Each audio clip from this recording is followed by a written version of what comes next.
Hello everyone, we're going to start an Everquest 2 playthrough here. I haven't started a new character in many years. This is I believe it's over 20, I think it started in 2004, so over 20 years.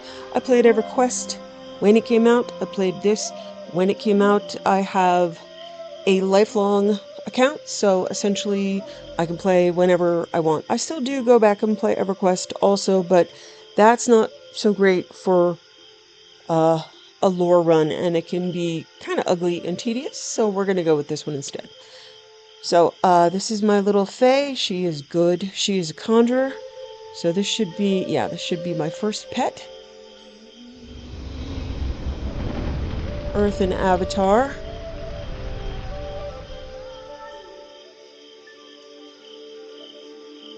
Alright, so we're going to do some of the starter quests here, and then I have a guild that I've created that I'm going to join, but right now I'm going to do just the starter place.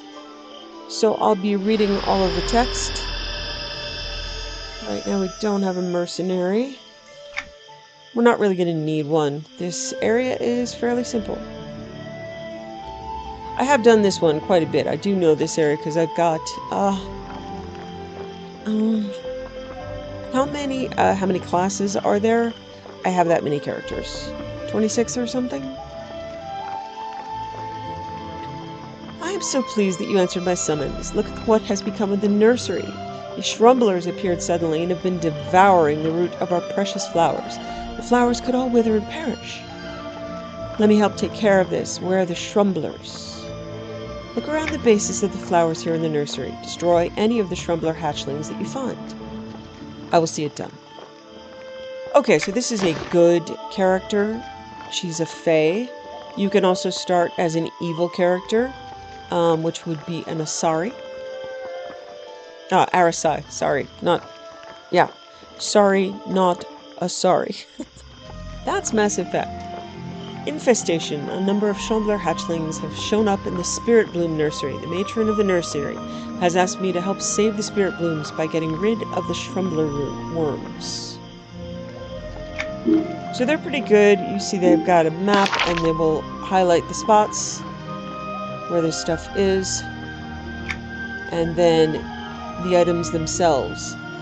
You can see the NPCs have little feather marks by them. Or quills, I guess, pens. So you know they're part of a quest. Okay. Now this is gathering. All of my guys also do crafting. I'm not sure how much crafting I'm going to do on this character. I keep saying I'm not going to, and then I go ahead and I do it anyway, so, you know.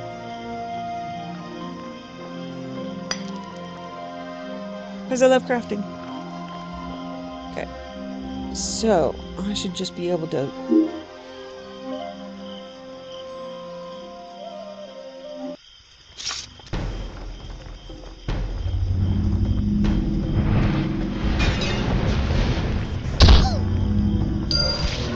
So I am starting as a conjurer. They're very easy to solo.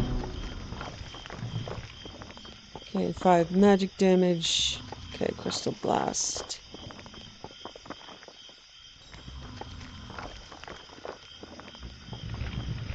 I have one that's 130 plus. I believe now the max level is 135.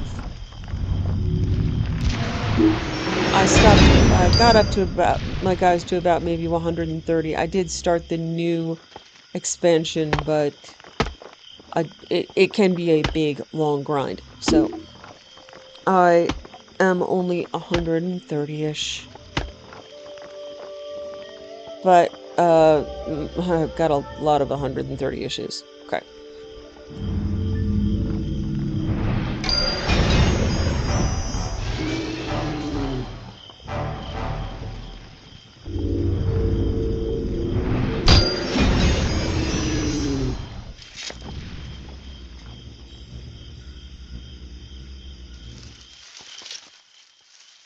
Don't be shy.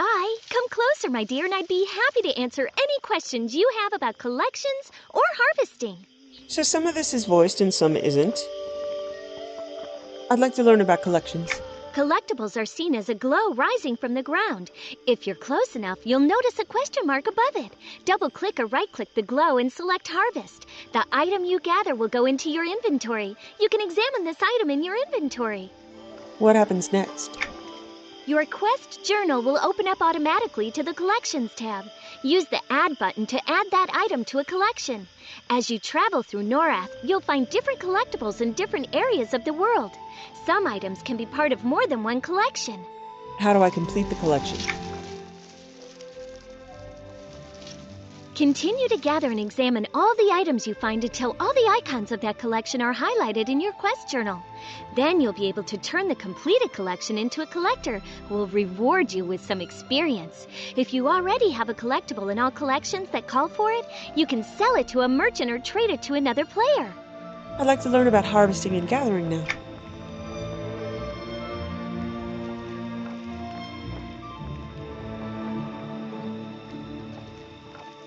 Okay, so that is not voiced. Harvestables come in 5 forms, each tied to its own respective skill.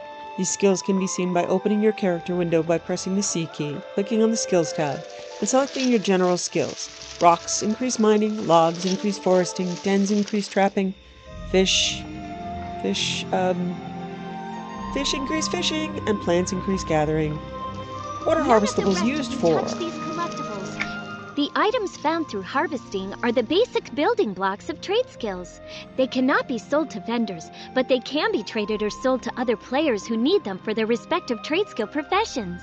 Some components that can be found through harvesting are very rare and can be worth quite a bit of money to trade skillers.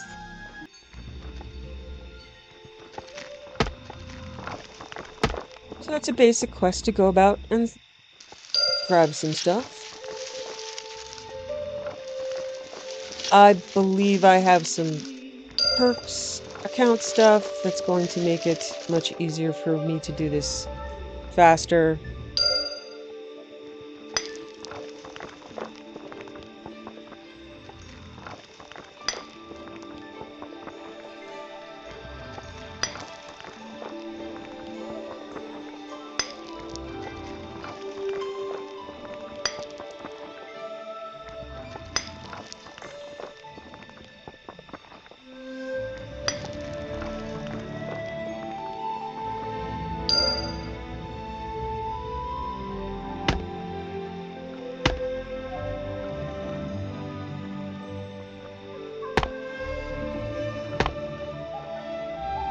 None of the rest of you touch these collectibles.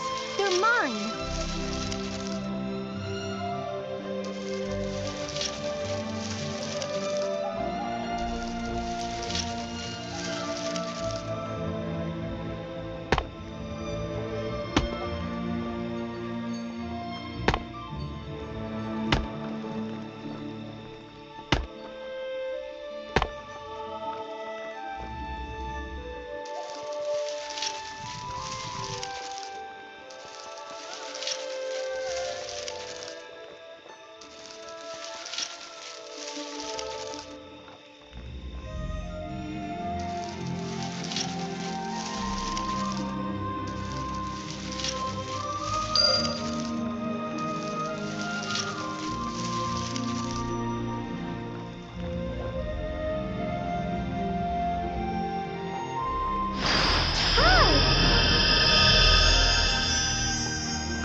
Wonderful! We need to begin healing the flowers as soon as possible then. I'm glad you returned quickly, for I have terrible news. Oh no, what happened? I'm hearing that the flowers themselves are more damaged than I had imagined. We need to make a mulch to help protect and heal the flowers before it's too late. Even with the Shrumblers taken care of, the flowers could still die and the unborn Fae with them. Is this something I can help with? What can I do? An herb named Fae grows here in the nursery. When used as mulch, this herb's nutrients can repair injured flowers. Please find several sprigs of fascia and bring them to me.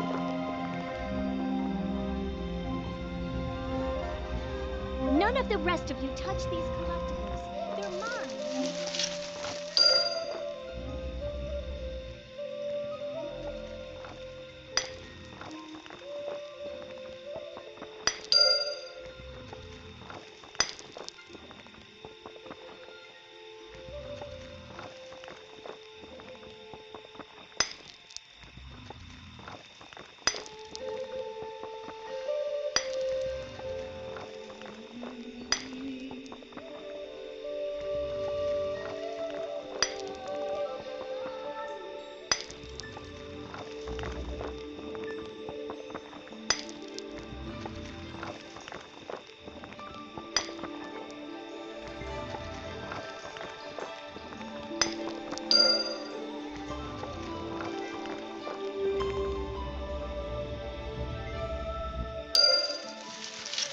Okay, so fascia roots, fascia herbs are over here. The sunflower, sunfish may be closer to the water, which is down over here.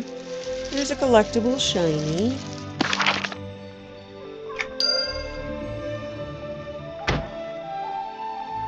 So, as she was saying, it's pretty much a sticker book.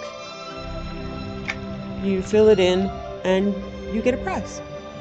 And it's really not that complicated.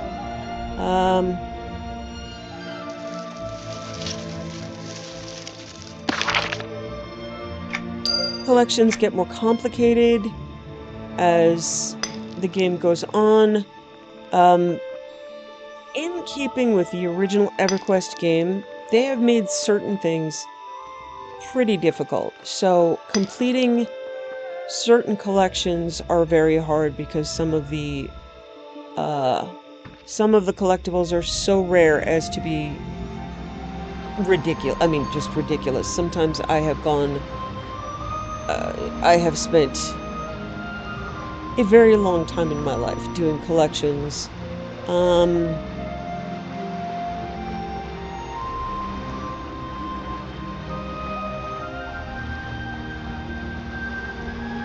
So it's really hit or miss. And sometimes you can buy this stuff on the broker. Sometimes you can't. Let me see if the sunfish is up in the pond. I know there's a bunch of goblins by the pond. There's a bunch of bixies out here. And I am but a baby.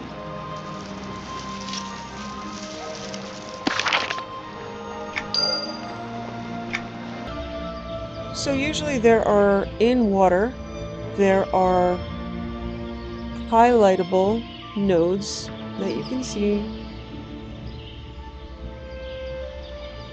Maybe I am just not in the right spot. Because there should be places to fish out here. Let me go swimming and see what I can find. There we go. School of fish.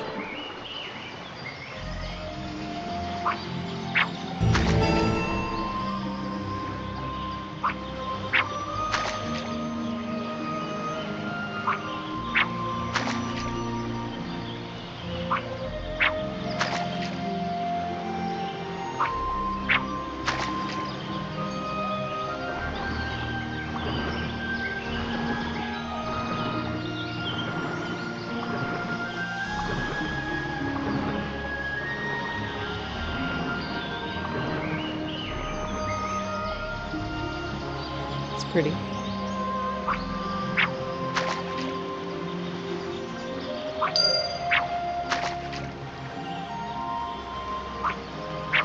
Okay. Now I need to find some rawhide pelts.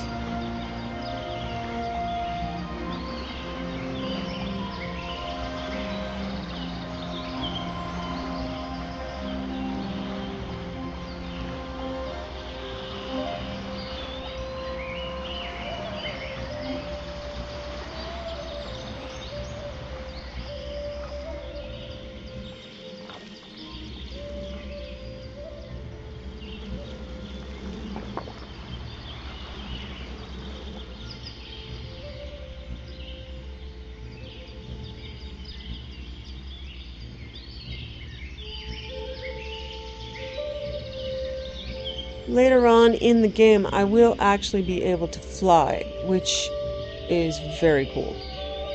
But it will not be for a while.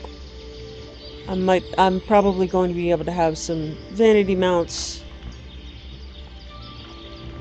but my speed will be pretty bad and I won't be able to soar over the landscape for a while. I think until level 90. Although I would be able to get some mounts that jump or leap.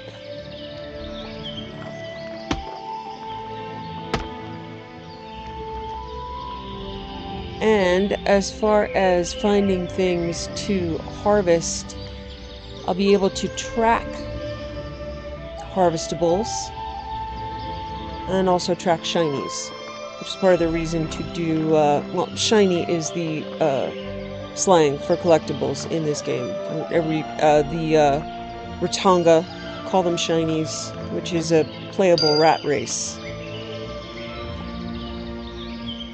And it just caught on. Okay.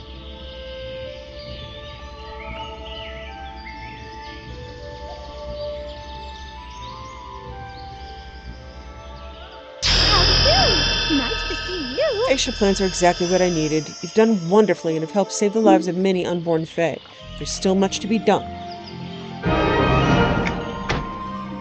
Tutorial on how to equip items, which I know how to do. So I've got a set of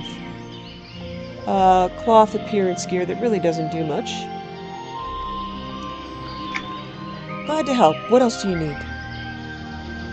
Sentry Talby's report contains some troubling news. Apparently, a swarm of Vixies has constructed a hive near the spirit blooms, and this does not bode well for our unborn Fae. This sounds serious. Where is Sentry Talby?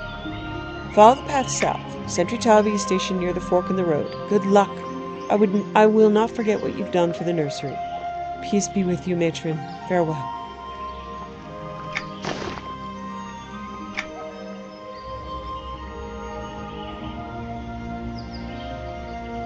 Hello there. Excellent work learning about harvesting. As a reward, allow me to give you this box for storing harvested items. It's quite heavy, so I suggest you put it in your bank rather than carrying it. It has plenty of storage room for harvests. I'm hurrying. Don't rush me. Alright, and this is a crafting tutorial. Greetings! I noticed you harvesting out there. Are you interested in trying your hand at making something out of them? Sure, why not? Is it hard? No, not hard at all once you wrap your head around it. But I'm not one to keep talking all day. Why don't you just jump in and try it? Okay, what do I do? Pick up a copy of my Lucky Charm recipe over there beside me and scribe it into your recipe book. Then grab some coal from the sack. You'll also need one of the clusters, tin clusters, and lead clusters that you harvested earlier, and make sure you have them with you in your bags. Okay. There's the recipe to scribe. Sack of coal. Okay, and here is the crafting station here.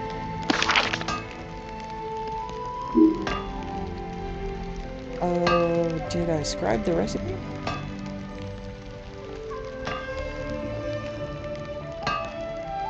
Ah, okay, I have to scribe it.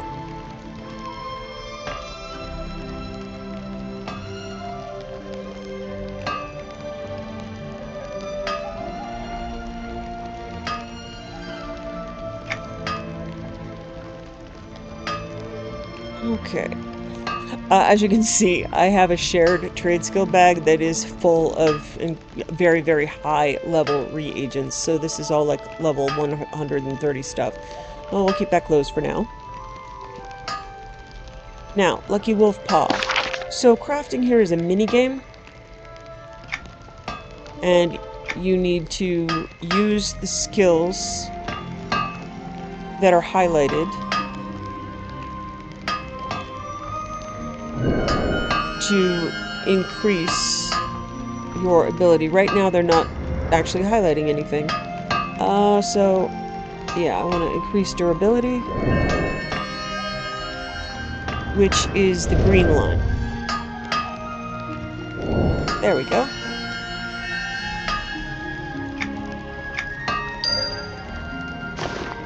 I made a Lucky Wolf Paw charm. How did you make out? Was my recipe simple enough? Congratulations, you seem to have a right knack for crafting things, if I do say so. If you're interested in learning more about crafting, you should look up a professional trade skill tutor who can tell you all the details. Thanks, I might do that. Yeah, I know I'm gonna do that. I can't not craft in a game. It might not all be on screen, but I'm totally gonna do it. Okay, so I am now in my guild. The guild is, it was established in 2007. It has 53 members, but they're like from 7 different accounts. Most of them are mine and my husband's. 4 of those are, I believe, are mine and my husband's, and there's some other people that came and went along the years that are still members. But I believe that means I can port to the guild hall. I should have it in my spell book now.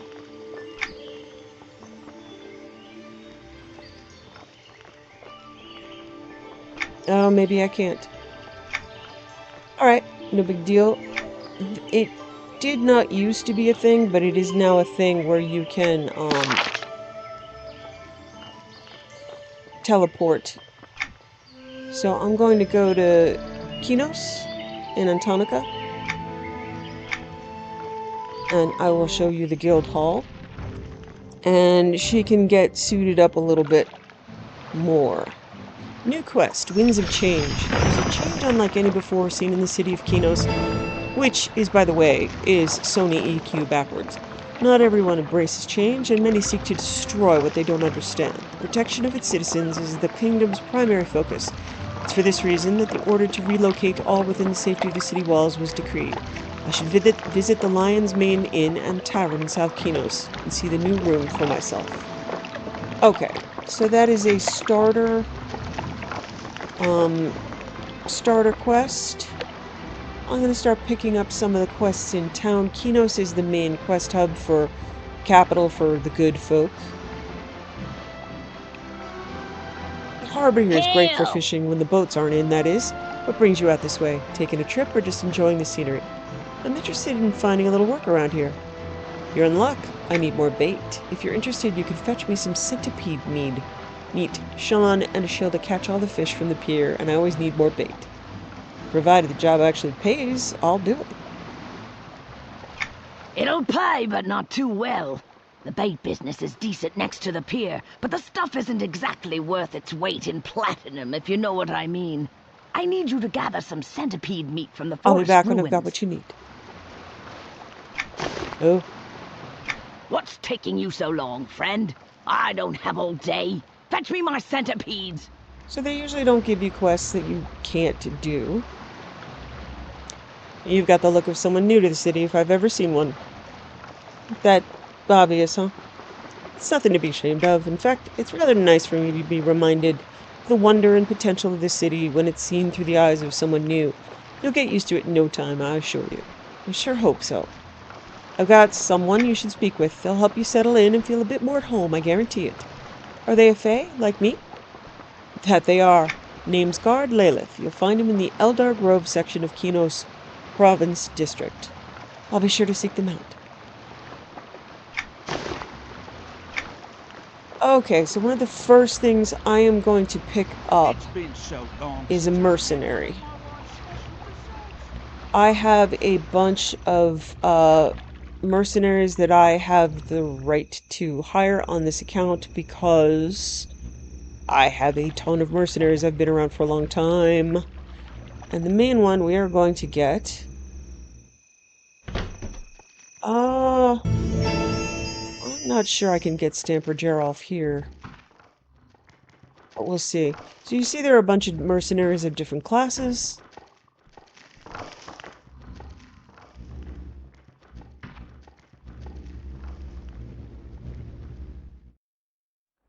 Let's see who's on the good side of things, because there you go. Stamper Gerolf is actually a great starter mercenary.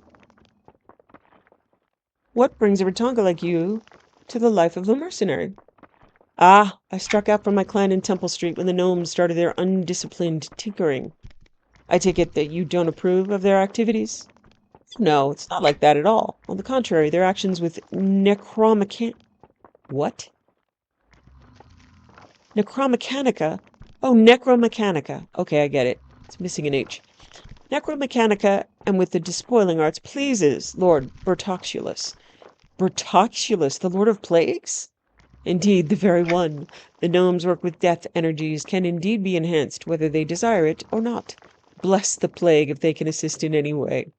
I see. Well, I find myself in need of a healer, and you're it. So Stamper Gerolf is... I believe he's, which class? They're not going to tell me. But he is a healer, and that's what counts. There are tank and DPS.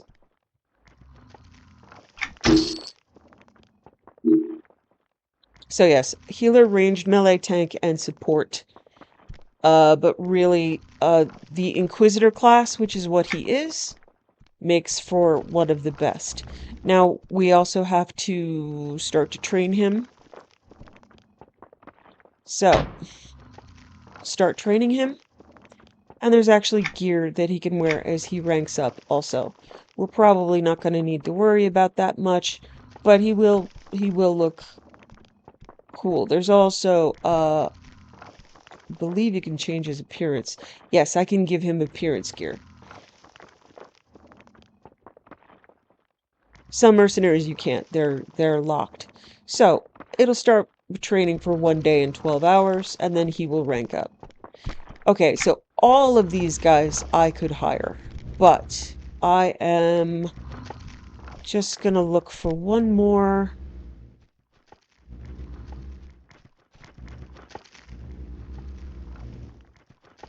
Yeah, I think I'm gonna stick with Stamper right now. There are some more in different areas that I can go grab. There should be a different one here, but she's more of a tank. It would be nice to have her, but I don't see her in here. So these guys are all special mercenaries you get from buying different expansions. Stamper Giraffe actually came from I believe he came from a card game. So they used to be called Legacy of Norath or something like that, Legends of Norath. I loved it. It was a card game that you could play, and I miss it so much. But you got different prizes from there also. Okay, so Kinos is where the guild house is. I'm actually gonna port to there rather than run through the city. It's been so long since I've had one of my wife's. So the globe is for the greater world, and then the bell is for the city itself. So I'm gonna go to North Kinos, head to my guild house, and I'm gonna grab some money and resources and such like that. And also grab some appearance gear. You can, I mean, very highly customize your character. It will, so my guild house is right on the square here.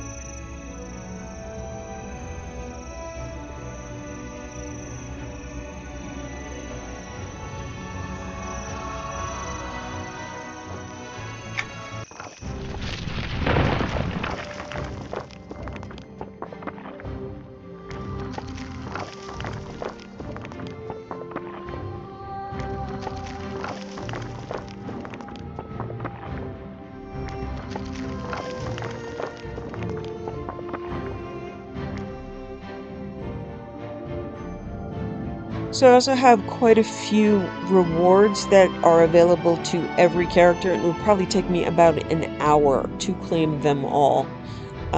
So I will spare you that, but I'll show you the basic mechanics of claiming. So essentially, if you buy a version of the game or a pre-order or a premium version, and this game really does have expensive premium versions. Isn't this nice? This is our guild house. Give you a little tour. This is the crafting area. So I will be getting my crafting up. So yeah, here is all the harvesting supplies that I have. And look, I'm just going to scroll through it here. I've got quite a bit of stuff to use for crafting, so I'm going to do it. It can be very convenient. I can mend here, I can turn in collections here, I can buy here, I can sell here. I can pick up my mail here. So, Leon Ogren, a gathering obsession. I'm doing this. I'm doing this! I received word that you've taken an interest in harvesting. If so, I beg you to help me with my son Croix. Please come visit him on the island of Mara. If my letters reached you too late, please take this potion with my apologies.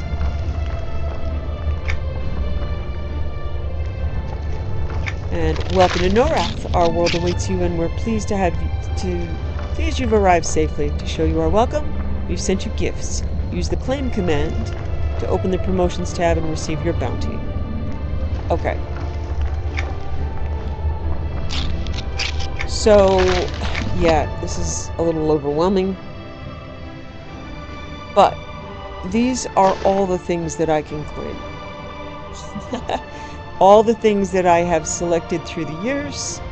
All the things that are one per character that you can have. So yeah, veteran rewards, welcome home potion, welcome home furniture, companions, gear, items, mercenaries, teleporters, homes, mounts, familiars.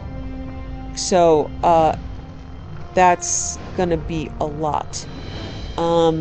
I will spare you me trying to get all of this stuff, but I am going to. Also, I have the guild vault. Yeah, I've got 758,000 gold. I think that should be enough. Yeah.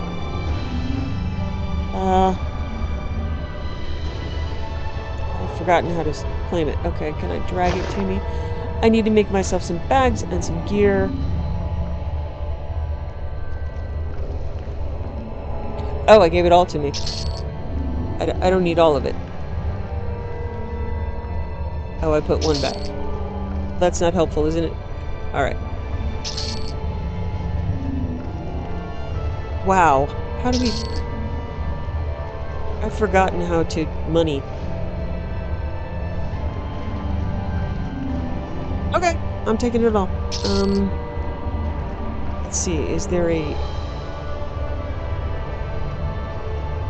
Okay, I think shift-click used to give me...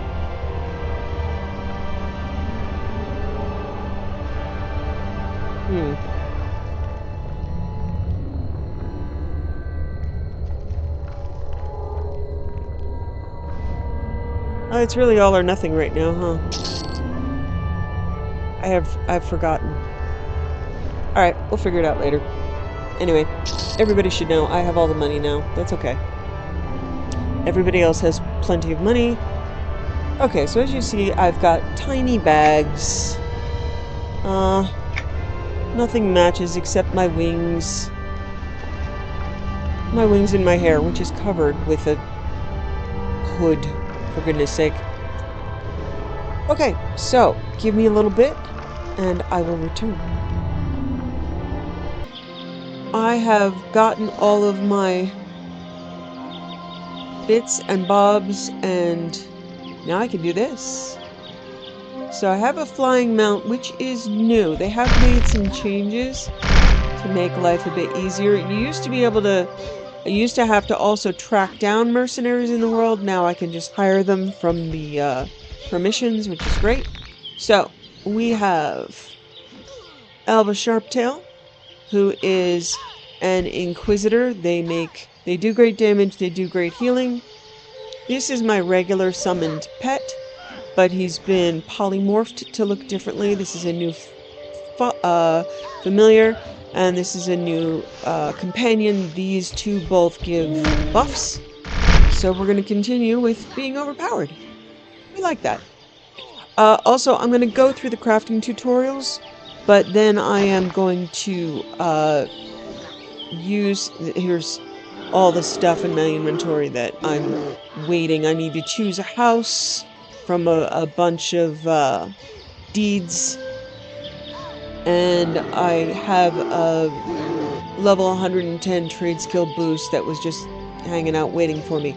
So once we do some crafting up to probably level 4 or 5, then I will just use that, get to level 110, and then do crafting quests, but not worry about grinding leveling it up. And I won't be doing a ton of repetitive crafting that I record. Okay, so back to Centutality. I've been having some issues with my UI. It's an old game. It crashes on full screen with higher resolutions. When I try to lower the resolution to play it in full screen, it crashes. I mean, like the huge, like you have to hard reset your computer kind of crash. So to avoid that, I'm going to be running it windowed, and although it's going to be a little harder to see, at least it won't be crashing my entire system, Aren't you which glad to see me? doesn't work for me. I hope you were sent by the matron. We have no time to lose in fending off the Bixies. I'm here to help. A Bixie colony has constructed a new hive near here, and they're stealing the spirit blooms from the nursery. We need to do all we can to try to save the unborn Fae. That's terrible. What can I do? Well, first we need to stop them before they abscond with all of the spirit blooms. The two wasp foragers are the ones behind the thefts. The fewer foragers there are, the fewer blooms the two wasps can steal. I'll ensure they can't steal anymore. So this font is absolutely tiny, and there's not much I can do about that. I've been struggling with it for a bit, so we're just going to read tiny words. Okay.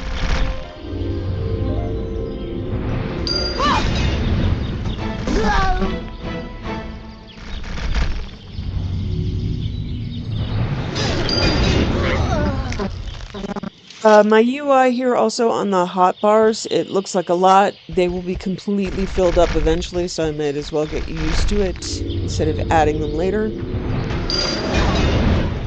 I'm putting things where they usually belong. So also on the collections, I will be adding collection bits from my other characters and what they have collected. In the guild house, there's a big collection storage bin. So they're really not that exciting. They're just cute. So sometimes we'll be completing collections, but there's no way I'm going to complete the rare collections in here. You have to run around for like 6 hours to ensure you're finding that stuff. So also I've dropped my quality a little bit. We'll see if I can raise it back up. But basically, old game, avoiding crashes, and you see the bloom isn't as high, the graphics aren't as great, but I've still got an awesome little... What's the name of this mount? With some cool effects. So to keep it from completely freaking out, not that my laptop can't handle it, but that this old system can't handle my laptop and isn't compatible, we're just going to do it this way. So not as much ground cover, not as much resolution on the grass. Okay. Aren't you glad to see me? You've returned. Were you able to fight off the two wasp foragers? I was. They'll be doing a lot less stealing from now on. That's level 4. Take that, you thieving saps. That'll help protect the spirit blooms until in the nursery, but we still need to recover the ones that have been stolen. I agree. What should we do next? So these guys are very earnest. If I play an Arasai, which I might do, I might go make an Arasai for the other side of it. At least the first 50 levels or so are very distinct, with distinct zones and distinct abilities. Beyond that, they pretty much throw the same content at you, no matter what faction you're from. So they really gave up on factions at a certain point. It's a safe bet they're planning to offer the spirit blooms as food to their queen. Therefore, the blooms can probably be found near the two wasp hive. We need to get them back, and quickly, before they're consumed. I'll search near the hive for the stolen blooms. Okay, so, there really isn't much lore content other than the quests. There's no books or anything, but... Okay.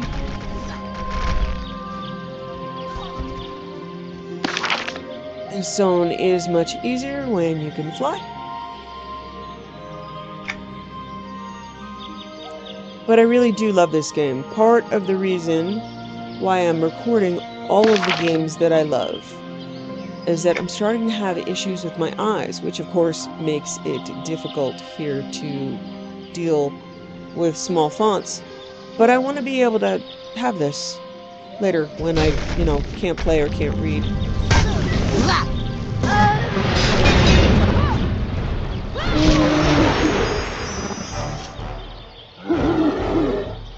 Okay, so we're starting to get passives and spells. Let's see.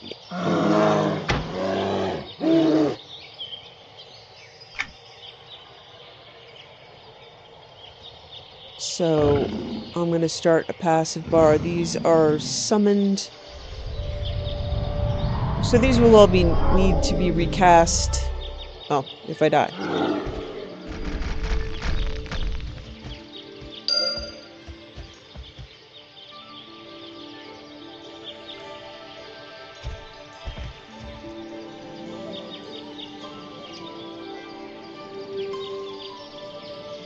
So the Arasai are in fact very evil and cruel, and it's nowhere near as sweetness and light, so I might play that character and give some perspective. Aren't you glad to see me? I hope you found the spirit blooms. I don't want them showing up in the dining hall for their queen. They won't. I have them right here. And not a moment too soon. We need to replant these quickly, or they could perish. I'll send someone to pick them up. I'm glad they'll be safe. Was there something else you needed? We need to clear the two wasps out and make sure they know they're not welcome here, invading our nursery and stealing our blooms. How dare they? How can we drive them away?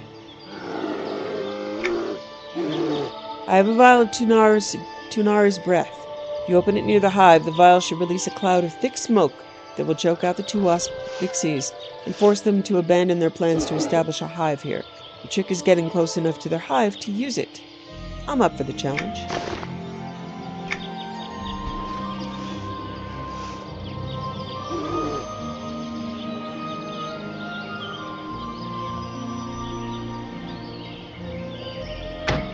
Okay, still doing some window settings.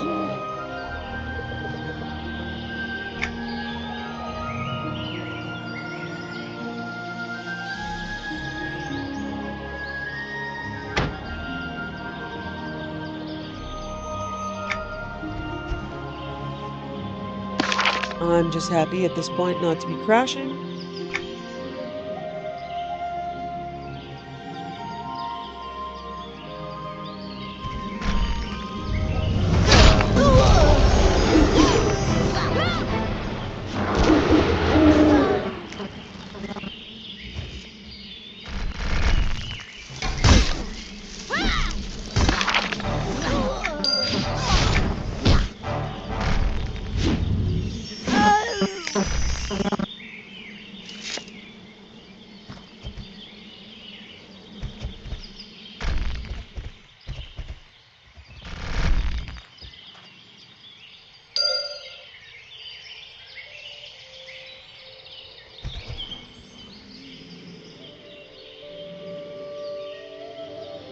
So I do have a bunch of experience, vitality potions, but the experience is going to come fast for a little while. I'm going to save those potions until I am bigger. Okay. So this is how I usually... Oh, I don't have a crafting bag right now. Okay. I usually keep open the screen where things go.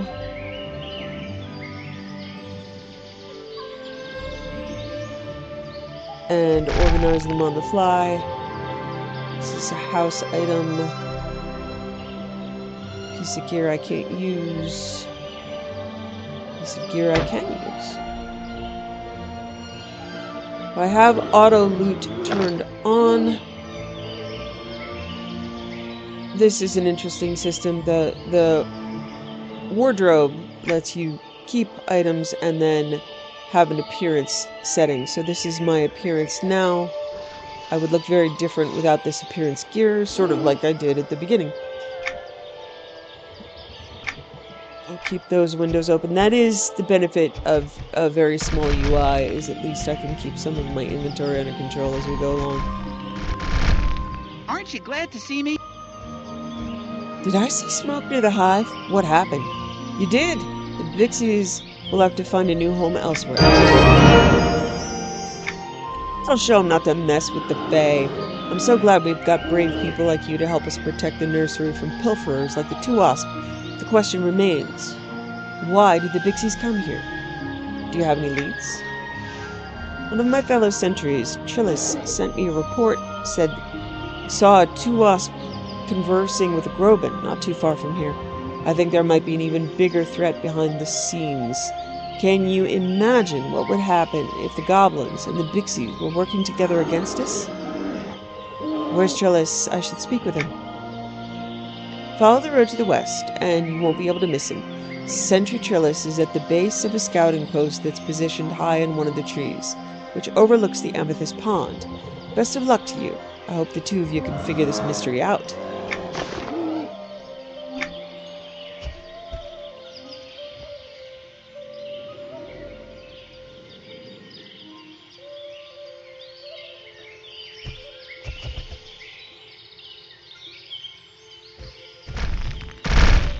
So I do know most of this content because I did last year go and take my higher level characters and have them finish up some lower level content. So this, even though I hadn't started a character in a long time, I had done this content. Shh! Be as quiet as a butterfly. We don't want those grobins to find our lookout post. I'll be stealthy. Sentry Tilve sent me to speak with you. I'm glad he sent help. An alliance between the two wasps and goblins is highly suspicious. We need to find out what the goblins are up to and if it'll affect the nursery. How would we do that? First, we need to get Scout Morini's report. She's stationed on the mushroom cap high above us. It's the perfect vantage point to keep an eye on those scheming goblins. You can climb the bark behind me. Any bark that looks like this has a good hand and footholds for you to climb. Keep a lookout for other climbable surfaces. Okay, so I don't need to climb. I can fly. But, yep, you can climb that. Did Sentry Trillis send you here? There are grobins swarming around the Amethyst Pond. From this distance, I can't see exactly what they're doing, but it's a safe bet they're up to no good.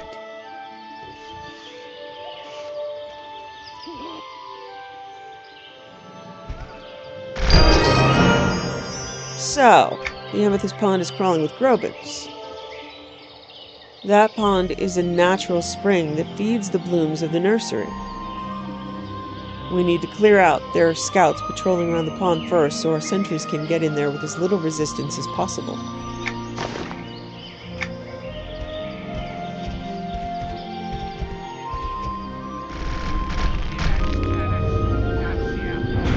So they're speaking a different language. Languages are another aspect of the game, so I should be able to collect grobin items in a separate... There we go. Goblin territory marker. So I can learn how to speak their language through questing.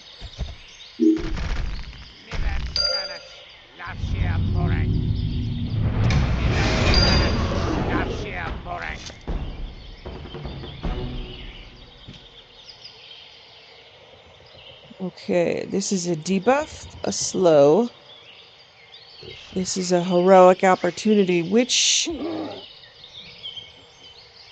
at the beginning of the game is not very necessary, but later on it will require that you use heroic opportunities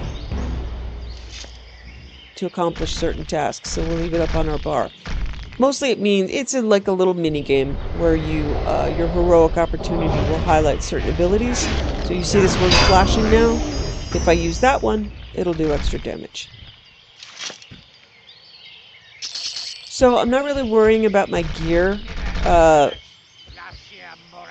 With Mercenary and everybody that's following me, she's going to do massive amounts of damage. I'm not going to really be in any danger unless I go somewhere I shouldn't go. And this is also a Goblin Eye, lore and legend. So as you collect the lore and legend items, you'll be able to understand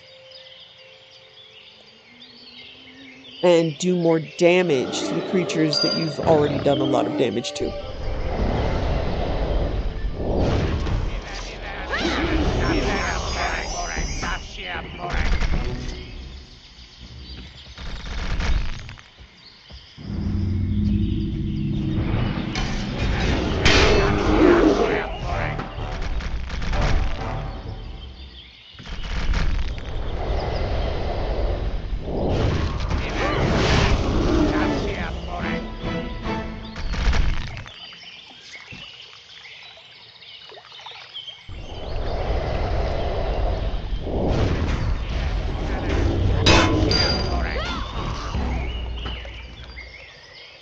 So some of the items are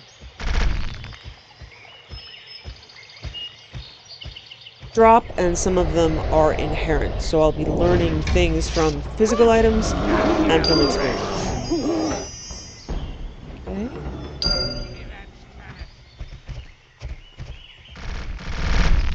Well met. I'm glad you made it back. What became of the scouts? I don't think there'll be any further problems. Excellent! With the grobin scouts out of the way, our sentries should be able to approach the pond undetected. However, we may not have time to wait for them. What can I do to help? I'm worried about the grobins at the edge of Amethyst Pond. We need to find out what they're doing to the water. The scouts keeping a lookout for them are certainly up to no good. I'll see what I can find out. If this is war, the grobins might be intentionally polluting our resources. Gather a sample of the pond water with this vial and slay the grobins messing with the pond. Okay, so I think it can only be used.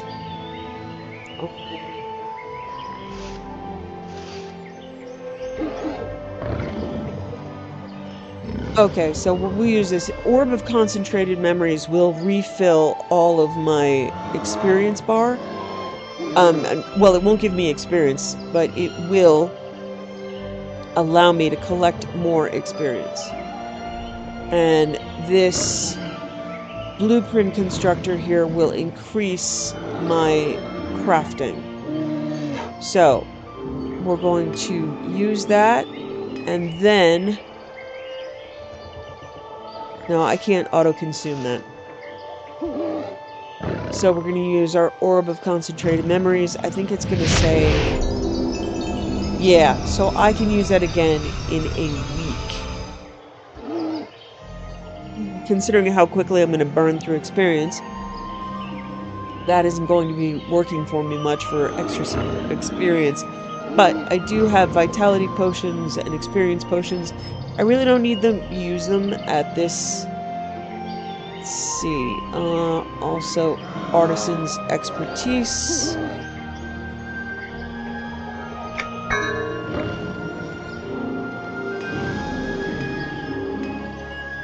So this works for 1 day and 5 hours.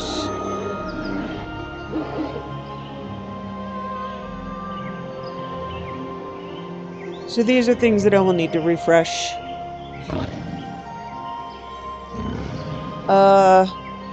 This is a Totem of the Otter. It's handcrafted. That's why I've got 800 of them. One of my other characters made them for me. But it will help me breathe underwater.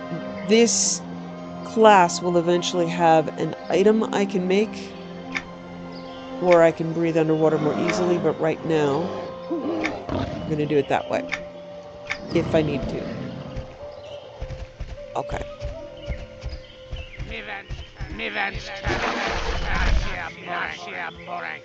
I'm going to get the water sample.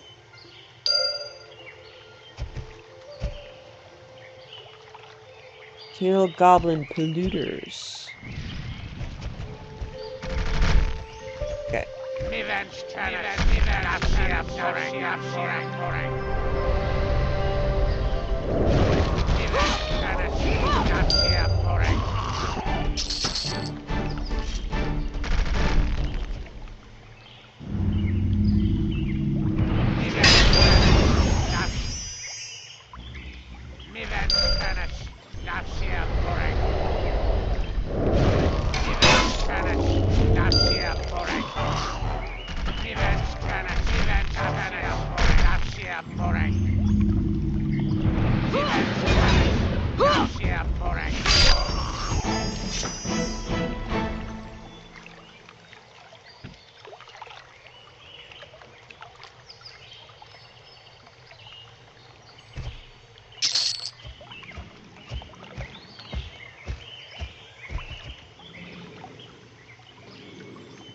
So these guys will have little markers next to them until I complete the goblin territory markers for the language and the lore and legend.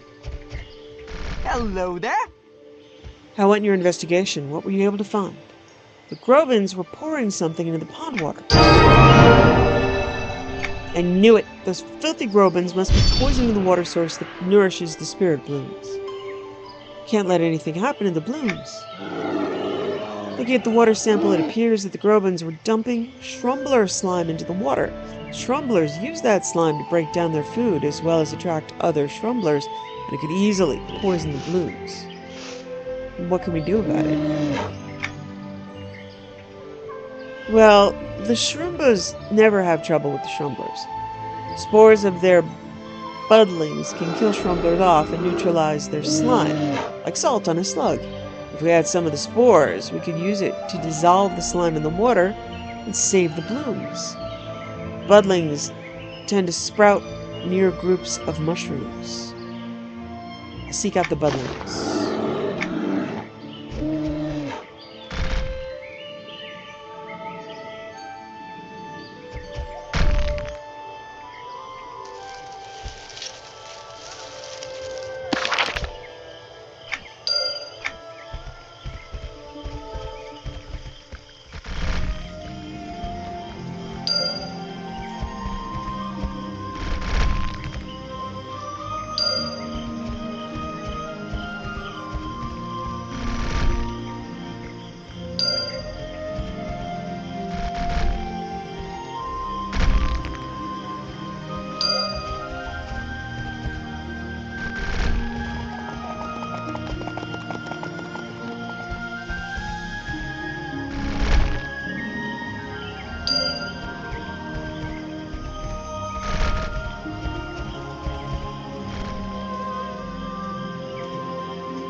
Hello there.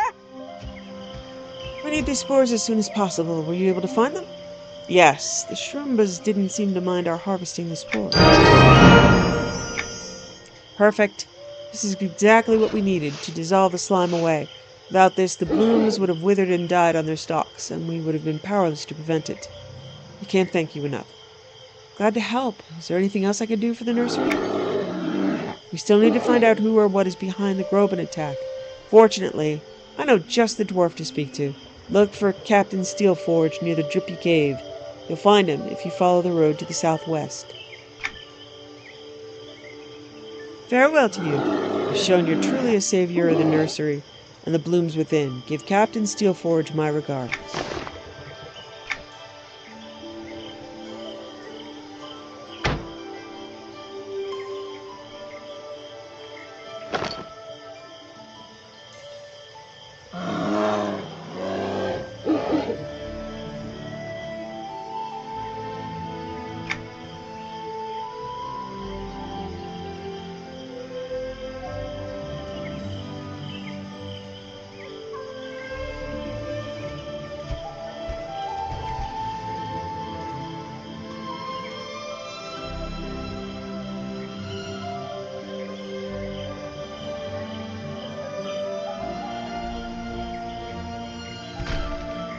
Hello?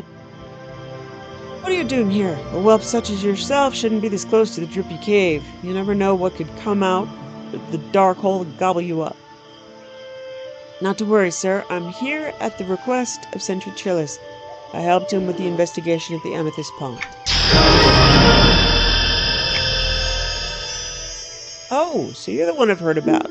You helped with the Shrumblers and the Bixies as well, did you not? Forgive my tongue lashing. We can't have looky-loos putting themselves in danger, but I didn't realize you were an accomplished adventurer.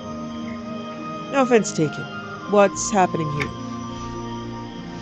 We tracked the grobins to this cave, and we believe they're holed up inside. The lookouts to the south continue to harry us. I don't dare lead our entire force inside for fear of an ambush. The few scouts we sent into the cave haven't returned. We're stuck. Let me go in there. I've survived the worst that the grobins can manage. Treading headlong into danger, huh? Well, I won't stand in your way. We need to know what's happening in there, and you seem to be able to handle yourself. Look for Scout Speluncle and see if he's okay. He's been in the cave for a while now. Assuming he hasn't been digested, he should have some useful information. Thank you, Captain. I'll look for Speluncle.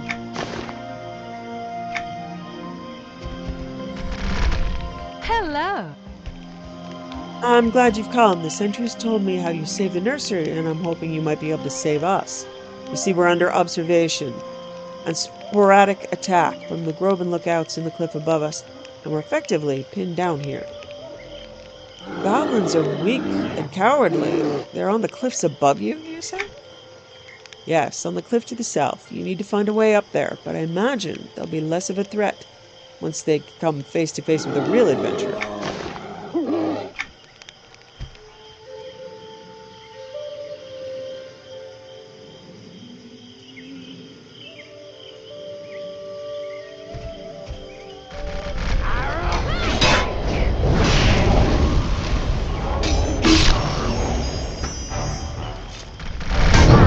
Okay, treasure chests. Signet ring I can't wear yet. And leather armor I won't wear yet. But I would be able to disenchant them. Let's see, here's transmute. You see, I can't use it on any of these yet. I don't even know if I have the skill.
Oh, I was supposed to climb. It said find a way up to the goblins. Okay.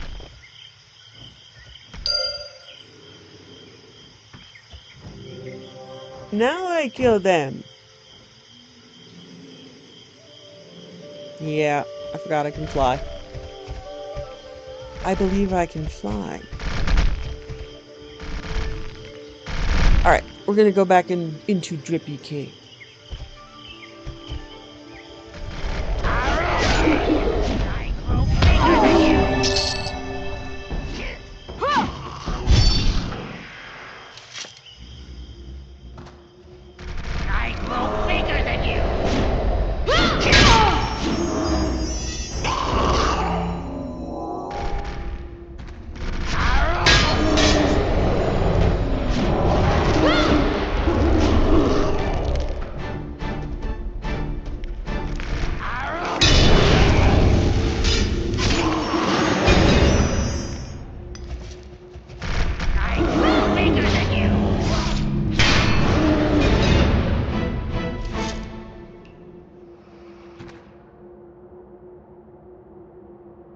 Okay, so I am changing my lineup. I can immediately send in my pets, which I should have been doing.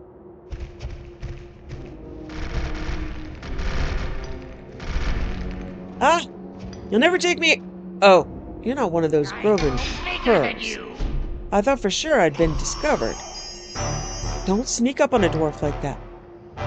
My apologies for startling you. You're Scout's Speluncle, are you not? I am. What are you doing here, though? This place is not safe for treasure hunters or explorers. Grobins have claimed the entire cave and are using it for their own ends. See that? What's going on here? I believe I found the source of the Shrumblers that have popped up in the nursery. There must be a queen Shrumbler here, a breeder that the Grobins have been using to produce hatchlings for their use. I haven't seen the queen, but I've heard her. Strange, horrible sounds echo from further down the cave. I'll head down there and deal with them. Go ahead and report back to Captain Steelforge, and I'll see what I can do. So, your other options are things like, well, that's probably something that better for the sentries to handle. Farewell. Watch for the tunnel guards, since they don't take kindly to outsiders. You might also want to dispatch some of the chippers. They're gathering ore for some reason, and I'm sure it isn't good for the nursery. I'm cleaning them out. Clearing them out should slow down their plans significantly. I will. Farewell, and I'll meet you back at Steelforge Camp.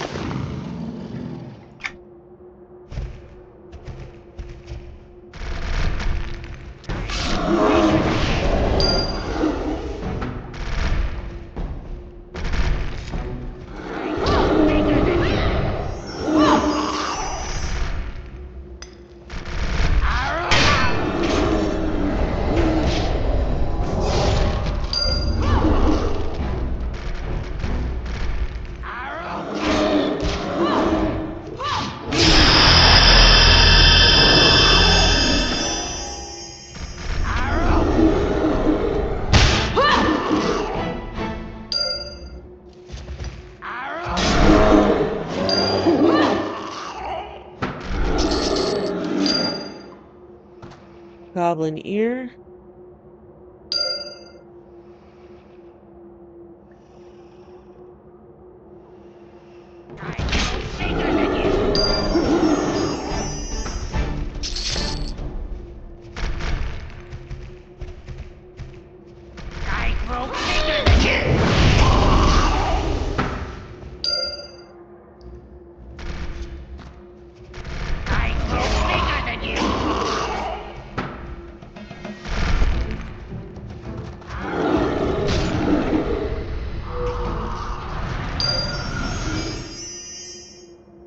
Of the unique aspects to this game that I really appreciate that other games have not really done is they do a mentoring system where you can go lower your level and go back down and experience some of the content you've out leveled, and that is always nice. Okay.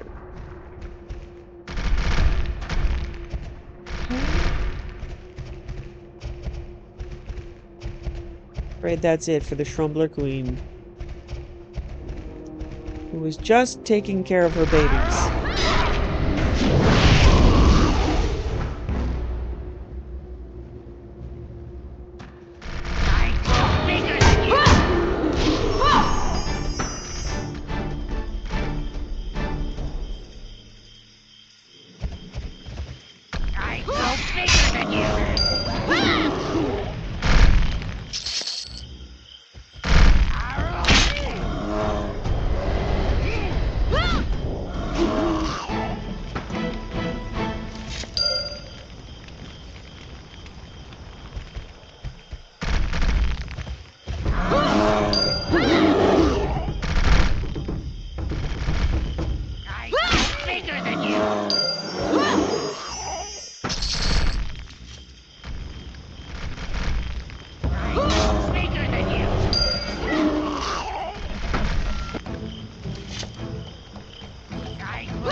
I saw you headed back this way. How'd things go with the lookouts? I was able to take several of them down, so they can no longer watch your activities here. I can't tell you how much we appreciate your help. The lookout's gone will be far easier to infiltrate and even storm the Drippy Cave if Captain Steelforge wishes it. These grobins will be out of here in no time. Good day to you. There you are. I was worried you might not come back alive. What do you have to report? I found the Shrumbler Queen and destroyed her. She should no longer produce eggs for the grobins. Imagine what would have happened if the grobins had continued to harvest those eggs. It wouldn't have been long before the entire nursery was overrun with those Shrumblers. Without your help, we might have lost all the blooms to the grobins' nefarious plans. I'm glad the blooms are safer, but what of the grobins? Grobins have been tunneling feverishly, but we're uncertain why they would want to expand the cavern network. We do know that they've locked horns with the Shrumbas, who live in the Shrumba Cavern in Echo Canyon. I saw the Shrumba not too far from here, in the valley. Are they enemies of the grobins? The Shrumba tend to mind their own affairs, but when angered, they can be a formidable enemy. If the grobins are indeed tunneling through the mountains here, it's likely they're damaging the Shrumba's homes. Speak with Morganellis outside of Echo Canyon and see if you can join forces with them. I will. Farewell, Captain.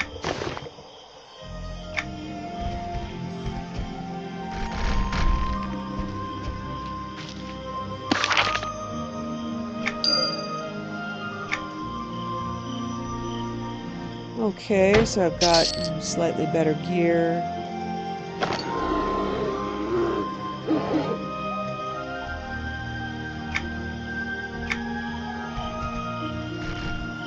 Okay,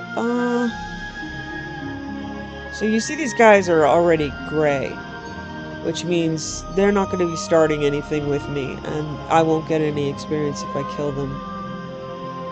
So... okay, yeah, we have the effect. So you see now these rising moats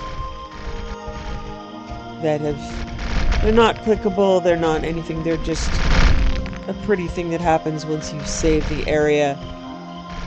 So we are essentially done with the nursery. I'm gonna head to, I believe it's Tunari's Pages. So we'll go...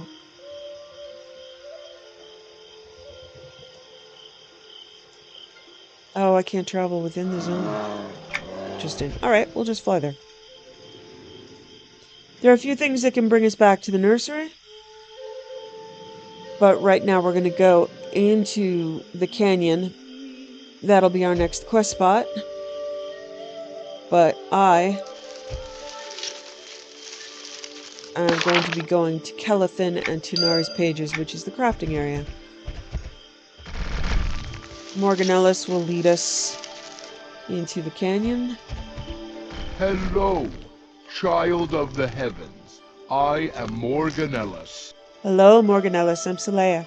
Captain Steelforge sent me to speak to you. It's pleasing to know you. Since we share this land, we should better know each other. In Dire Macoria, in the caves in the south, we're taught to respect the children of the heavens like you. You should visit my friend there. Agrarius. He tends to the groves in Dire Macoria. Simply walk down Echo Canyon and enter the cave. Tell him the groves I am tending out here are doing very well.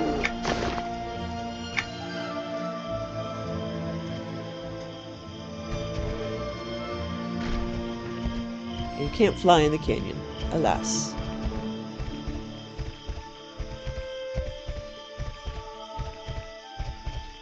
So that's the canyon. We'll be headed down there in a little bit. Let's just get some crafting stuff done.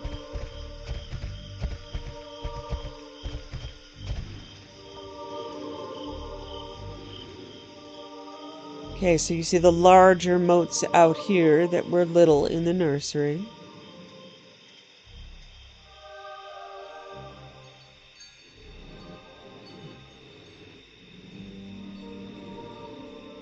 Inari's pages. Do most crafting at my home, but there are some crafting tutorials.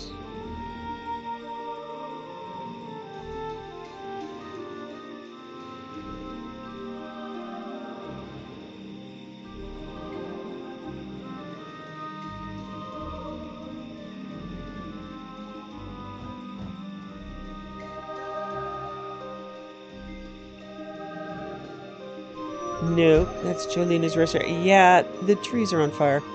It's a little disturbing.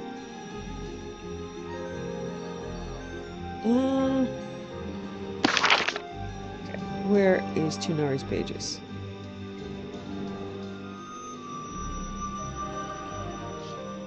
Ah, I'm close. Okay.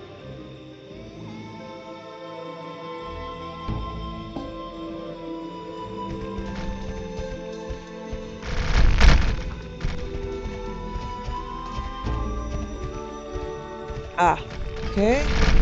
Trade skill tutorial. You learn how to gather harvests, and whether or not you decide to learn a trade skill profession, you'll find harvesting can be a useful and profitable pastime. Are you interested in reviewing the crafting process? Yes, so the system knows that I have crafted before. Yes. Alright, let's learn about the crafting process itself.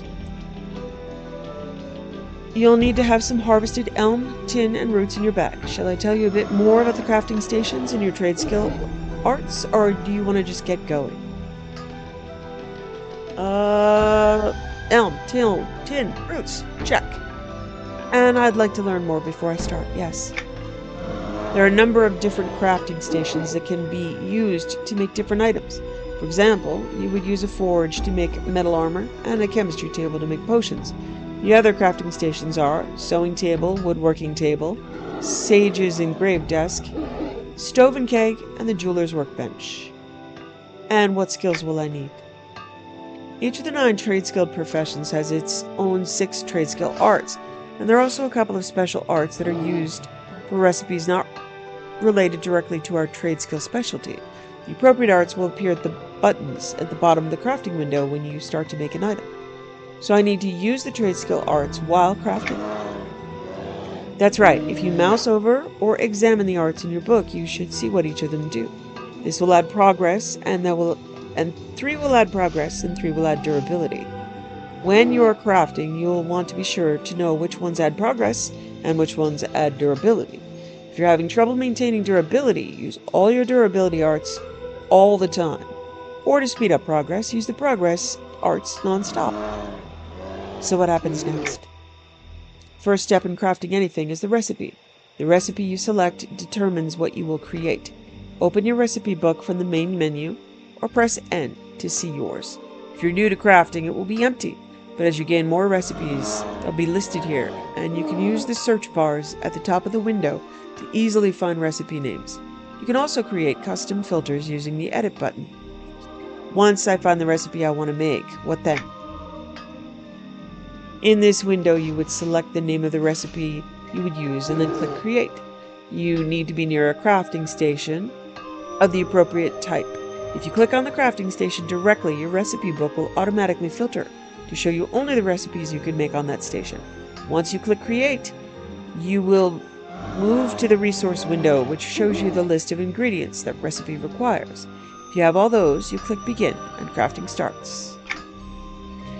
I'd like you to make a candelabra for practice. While you craft it, I'd like you to pay attention to the blue and green bars in the middle area. This shows you the progress, blue, and the durability, green, of the item you're creating. The goal is to increase your progress without losing too much durability.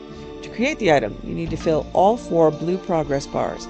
If you lose at least 1 bar full of durability, you'll not be able to do this unless you can regain that durability again. It's safest to keep your durability near maximum just in case of unexpected critical failures. How do I stop losing durability then?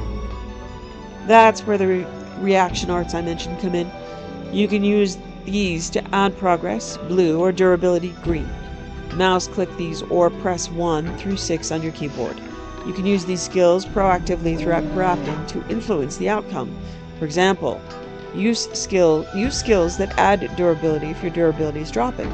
Every 4 seconds, a crafting round completes, and you will see numbers indicating your overall progress and durability loss or gain for that round above the crafting station. This is generally easier to see in third-person view. Use your mouse wheel to scroll out. It might be easier if I just try it out. Can I give it a try now? Okay. So I will get some artisan weapon, yeah, okay. A little bit of coal.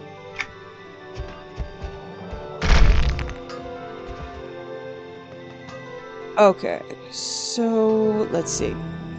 This will be easier for me to do at my house. I might be able to do the first one here. Gave me some stuff. So, candelabra should need a forge.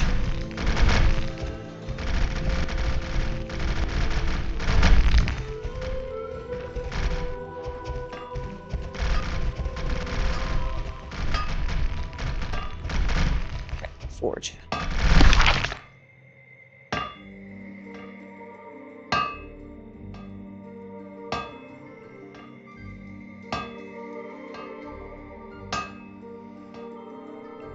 Pristine, simple. Oh, yeah, that's why it's easier for me to do these at my home. Okay, so I can transport back and forth pretty easily.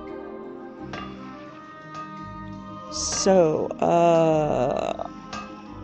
housing and leaderboards, my houses. When I'm in town, it's easy to port back and forth. Okay, so the reason why this will be easier is I have my own forge, I've got my fuel depots, I've got crafting vendors, and I've got access to all of everything. So, as you can see, 8,000 raw tin, 8,000 raw elm, 8,000 raw roots, and 3,000 basic coal. So coming here would just make it much easier on my inventory. So I've got some buffs with the items. These last 3 are durability, the first 3 are progress. Right now, I can just boost progress because I've got a bunch of buffs. Now, you have separate... this is trade skill experience, so I'm level 4. You have separate trade bar, separate bars for trade skill and for adventuring.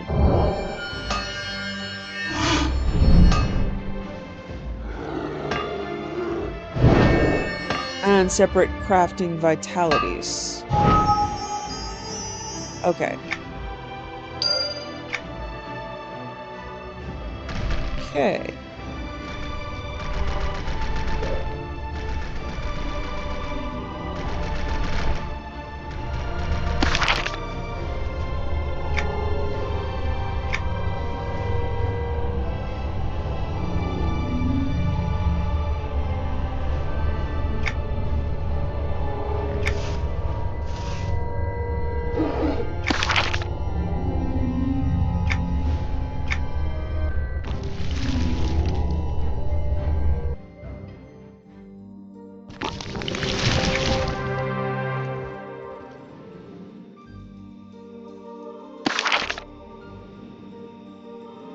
So once I'm past the tutorial, almost all crafting will be done at my house because it's incredibly convenient.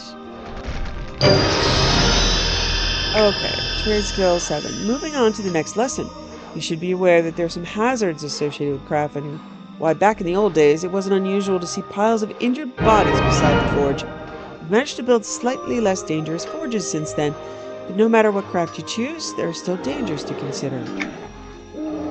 During the crafting process, you'll sometimes see a warning icon appear in the area below the 4 progress bars. The warning icon will match use of your reaction icons, and will have a name indicating the type of danger. The crafter can correct these problems by ensuring the next reaction that they use matches the icon of the warning. So it's a minigame. The only time I've seen it actually kill people is during one crafting quest where they tell you if you make one false move, you will die. Successfully doing so will avoid bad things occurring, such as loss of progress, durability, or even injury to the crafter. Yeah, it'll drain your mana, it can drain your health, and there are times where it can kill you, but that's very rare. Mostly you'll just fail to make the item.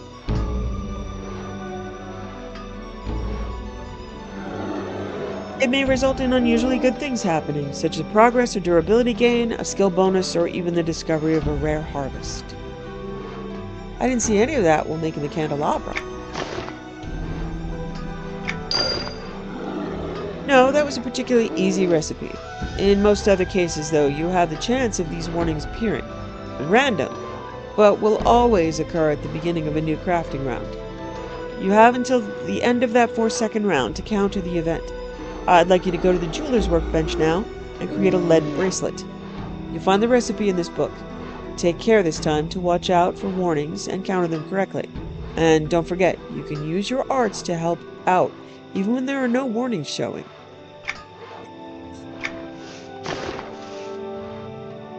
Okay.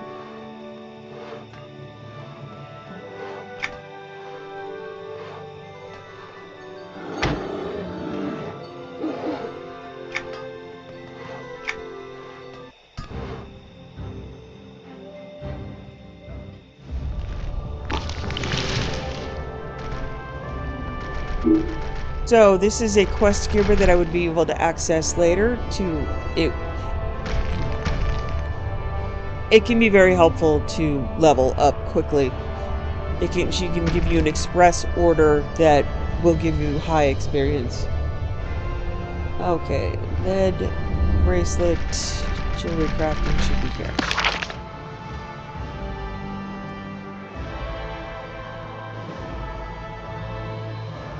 So if you watch, this bar will now have things that I have to watch out for. It's not dire at this point, but yeah, magical influx. See, it goes green if I do it properly. It will help me boost forward or keep me from falling back. Okay. So she's going to send me through, or I wasn't paying attention. Send me through the different classes. There are different stations. I believe they mentioned them, but provisioning, clothing, armor, blacksmith.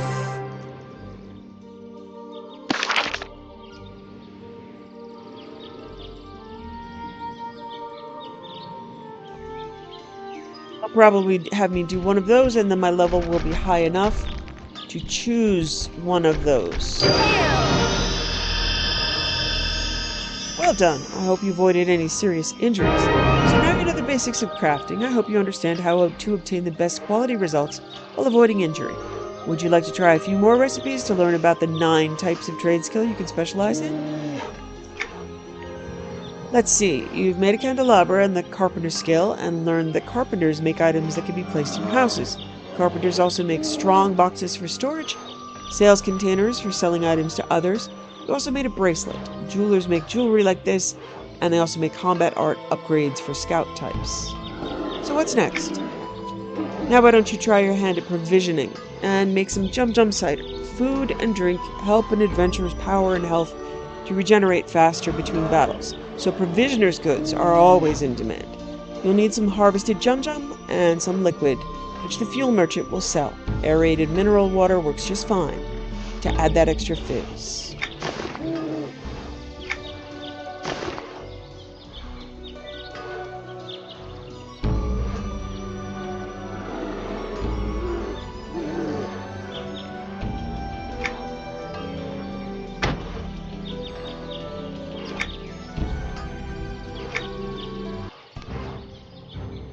So I'm still trying to decide whether or not I should be a provisioner or be a woodworker so I can make my own some of these, let's see, like these totems are very helpful. Some will be for speed, for buffs.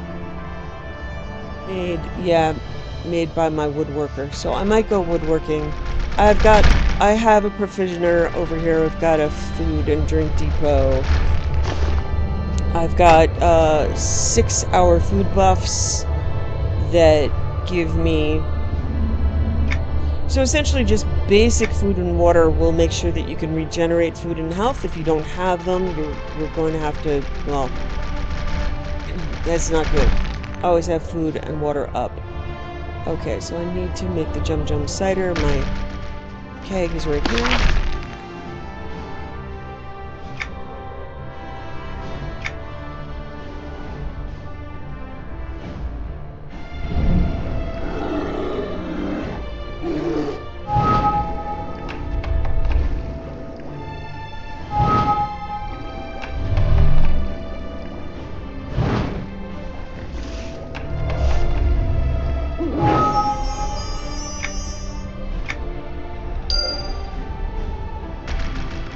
So, I have a collections depot here. Looks like most of them aren't available until level 25. I don't have a ton of low-level stuff. And here are lore and legend. So, I'm gonna hide unusables and pick up the rest of them, which is gonna be a lot. Okay, so I used all of those abilities. If we check out my journal now, I have a ton of lore and legend quests. So those will just wait until we come across those creatures, but I did get the items to complete Goblin, and that put me to almost done with level 8. So we'll go back to Tanari's pages.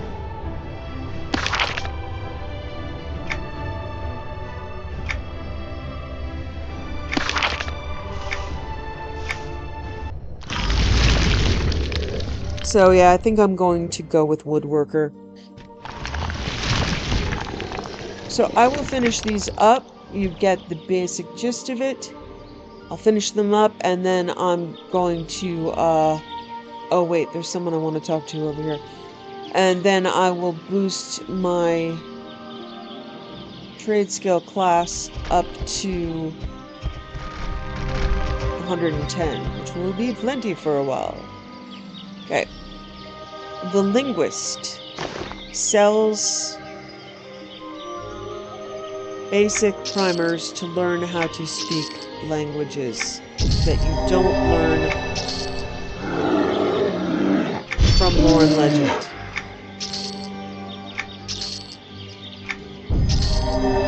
So I'm just gonna buy these.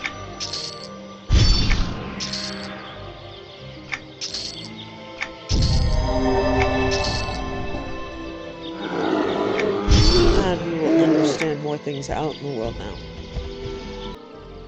Okay, let's see, there's a quest I can pick up here. Ah, okay, Hello. housing. I Very am simple. the innkeeper for Kelathan. My name is Twiggy. We received word of your arrival and have a room prepared for you. Is there anything you'd like to know about housing before you move in? Please. What would Okay. you like to know? Okay, this is just like how to place things. This spot just cracks me up. This was my first house. Costs 0. I have a little in-home. Now, the first time I tried to play this game, I could get stuck in this zone for, you know, like 5 minutes at a time. It was very graphics intensive at the time, and now it's still graphics intensive, but the opposite. Oh, you're gonna do it to me again, just out of nostalgia's sake, aren't you?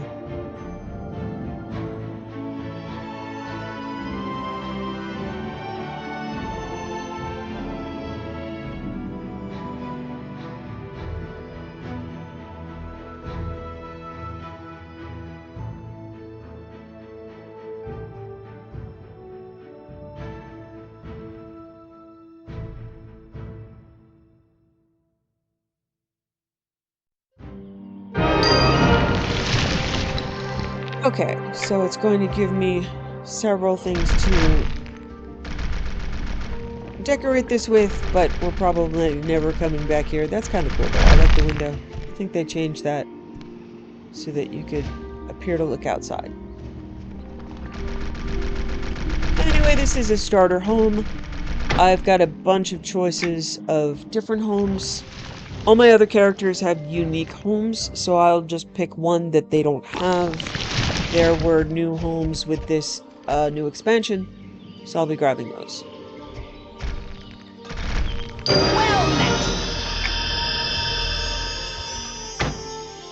Sages, let's see, tutorial, okay. Okay, at level 9, it's time to decide which of the 3 main archetypes you'll become, craftsman, outfitter, or scholar. When you've decided, speak with the crafting trainer near your local trade scale area to register for that line of work. They'll be near the crafting area. Later, at level 19, you'll need to choose your final profession. Sages possess an unsurpassed knowledge of the arcane. They apply this knowledge by scribing spells onto scrolls that increase the might of healers and mages. Create a scroll of shackle. Bring it to me. Okay, so the career counselor. Trainer.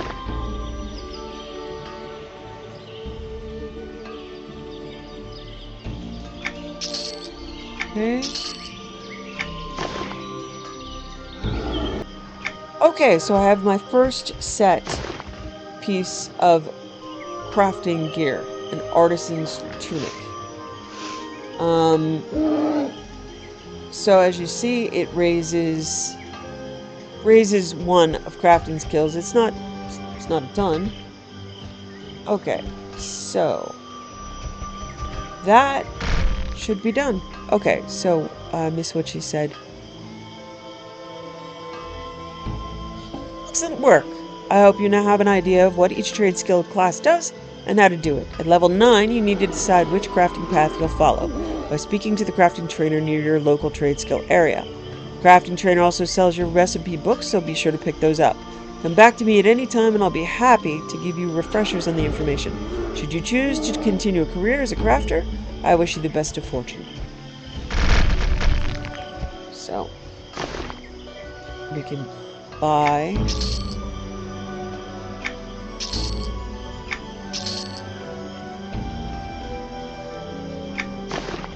Okay.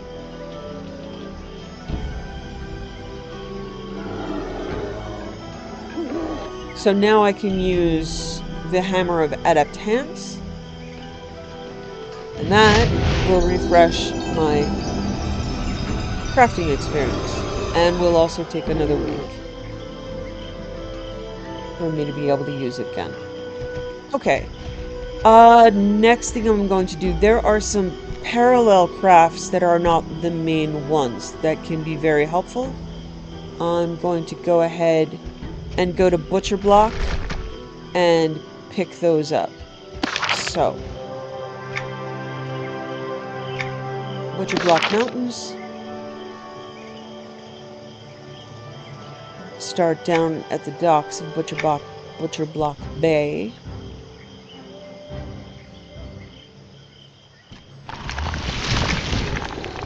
Okay, so here we are in Butcher Block. So I'm going to pick up, oh, they may not offer it. Adorning. Aren't you Adorning glad to see trainer. me? I think I'm seeking enlightenment in the path of transmuting and adorning. I have indeed come in search of training. I'm glad others are interested in following the path. This is long and a difficult path, however. It may not be cheap or easy to pursue. Trust me, it is not. I'm still interested in learning. The items you'll need to work with are created by using your transmuting skill to break down regular items to their essential components. You'll learn the skill of adorning to convert these components into new, powerful adornments that can enhance your armor. I'm ready to learn to make adornments. Okay, so adorning. So I've given you some starting knowledge in the making of adornments. You may use your transmuting skill to divulge the true essence of rare artifacts found throughout the lands and break them down to simpler forms. You may then use these components to create powerful adornments. Speak to a trainer or seek rare recipes through the lands to gain adornment recipes. So this is, in fact, insanely expensive. So, I can't...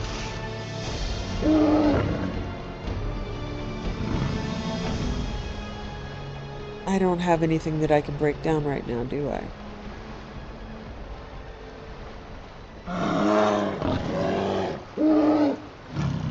Okay.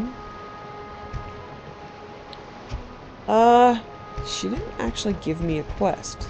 That is unusual. Alright.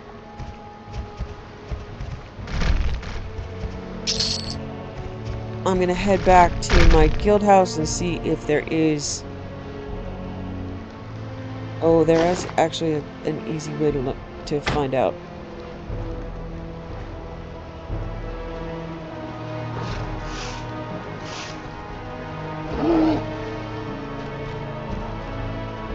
So if it says, see, it says no trade, no value. No value means no transmute.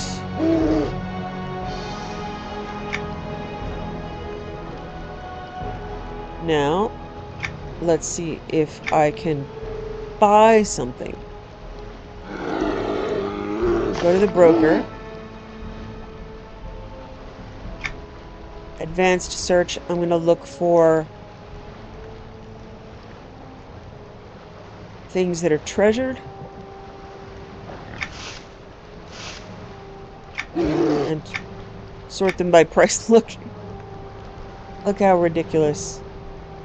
2 billion plat.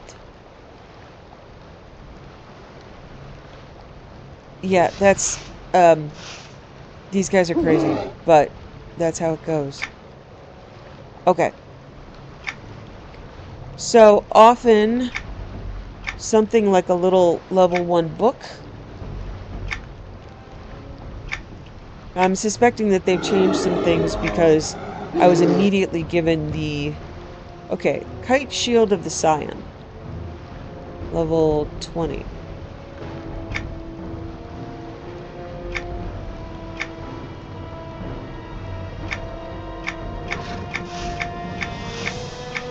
These prices are crazy.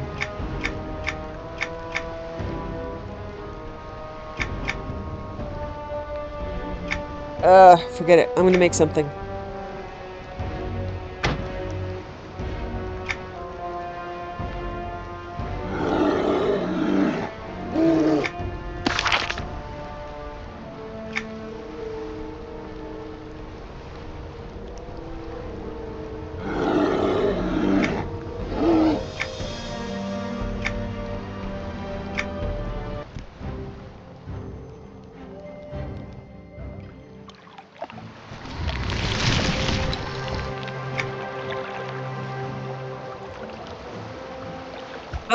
Another easy way for me to see would be to actually go to the trade skill place. Okay. Right near my guild house is a trade skill place.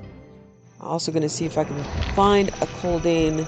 So you can't fly in town.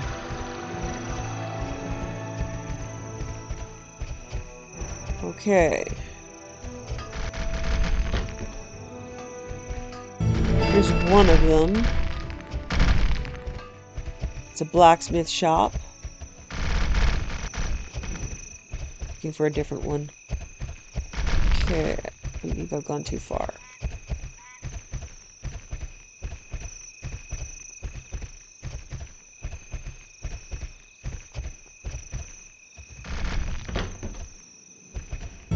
There we are. Okay. Coldane Train Skill Apprentice. Hello there! I noticed an air of mastery about you. Are you an experienced tradesman? Indeed I am. What do you need? The brethren and I have traveled to this temperate land in search of master craftsmen like you. With our combined efforts, we can craft truly astounding items. And how do you propose we do this? You give me a roof over my head and I'll access your knowledge. I'll do all the researching legwork, and once research is complete, I'll share the recipe with you. What do you say? Sounds like a plan. However, I will need some kind of written contract before I agree to this. Of course, of course. Give me a second to write out the details. That should do it. There you go. Take this and place it in your house. I will arrive and start research once the contract has been placed. Also, take this mannequin. You can use it to customize the uniform you wish me to wear while I work for you. Okay. It looks like you have my colleague's contract. If you'd like to work with me instead, you can replace that contract with the one that binds me. Hail! Okay, so I have the cold in. This person offers daily tasks. Oh, wow. Yeah, okay. So, tinkering.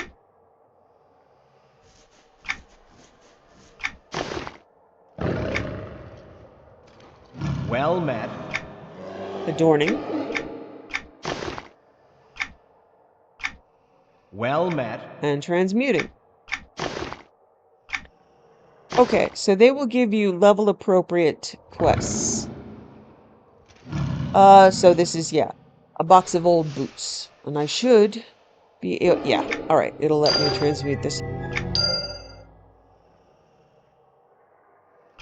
So they give you enough materials to make these, and if you fail at them, you can just ask for more materials, which is a much nicer way than attempting to do this with all your own materials, because this stuff gets very expensive.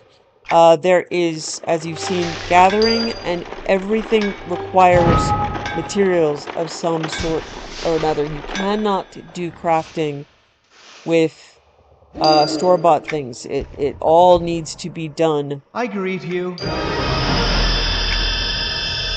It all needs to be done by a player.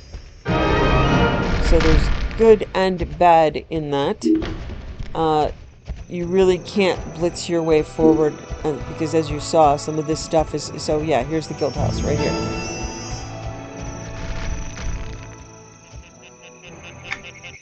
So you quickly run out of money, even millions. So people make a lot of money from running around and gathering. And also, all of my characters have, and that's why my my crafting depot is so full. There you have gathering minions. So I have some in the house. I'm not sure I'd be able to access them with this character, but I can show you. So they have their own gatherer. Some of them have gathering pony. Well, everybody has a gathering pony and a gathering goblin. And then there are also these guys. The hunt was a success. Shall I give you the resources we collected? Yes, I'll take them off your hands. Okay, so I gathered a bundle of harvests. So as you see right now, I've got 135 to 144 stuff in my inventory. I'll ask him to do more. Right now, I need the higher level stuff. Rage of Tarath.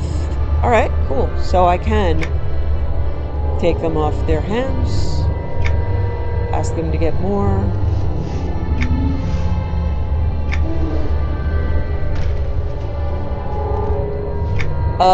So that is a guild house thing. My guild... Let's see, I think it's... Yeah, my guild is now... We established it in 2007. It's... What level?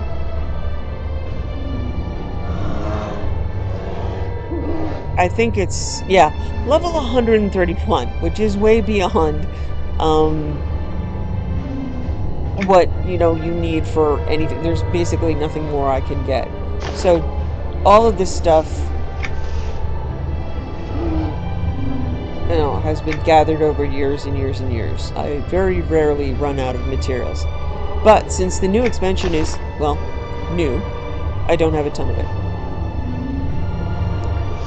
Okay.